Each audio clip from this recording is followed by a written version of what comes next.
So Trump, the first time that obviously I knew of Trump, I think everyone knew of who Trump was. He was in rap songs. Everyone loved him prior to him running for president. However, I didn't know much about him and I was apolitical. My family wasn't very political. I grew up in a household that I would say naturally probably was more conservative, but it was never spoken about. It was that untold rule. And I'm a senior in high school at this point, and it's coming on the 2016 election.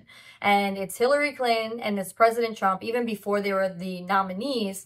I was like, I should really start paying attention to politics. I'm about to graduate college. I'm going to start participating in the real world, and I should know what's going on because politics will directly affect me at a higher rate, right?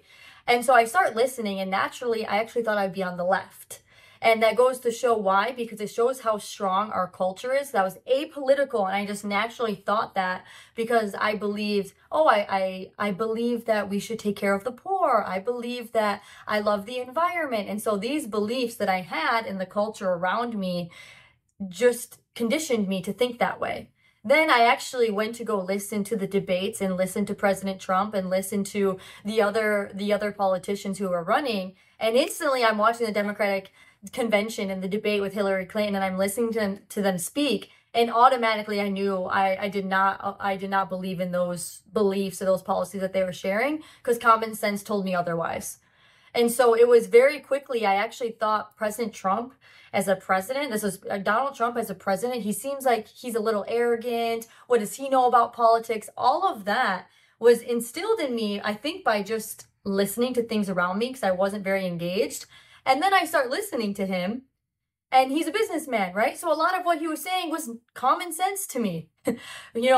Protect the borders, lower taxes, allow free enterprise and business owners to have less legislation, less red tape for them to operate their business. So naturally, I just found him to be very full of common sense. And so from there, I started going to watching his rallies. I went to 2 in Michigan. I've gone now to 1 in New York, Long Island. I've gone to 1 in Florida. And so it was a really organic thing that happened to me. I wasn't hardcore conservative or hardcore President Trump until the 2016 election. And then I found myself going down a rabbit hole, learning more about history, fell in love with that, the conservative values. And from there, here we are today, where I consider myself a conservative.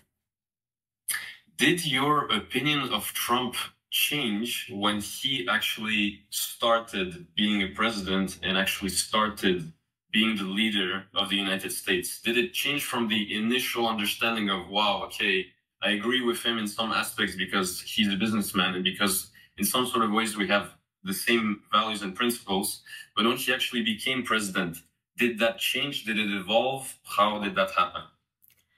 I would say for the most part, it remained the same. There are things I've disagreed with Trump on, but I also am very aware of the role that he's played in the situation that he's in, right? He goes from never being in politics to becoming the president and bringing a different mindset to a very corrupt organization that is the US government. And so I found when he did become president, there was areas I wish he would have held his ground, or I didn't like who he put himself around because they seemed very bureaucratic.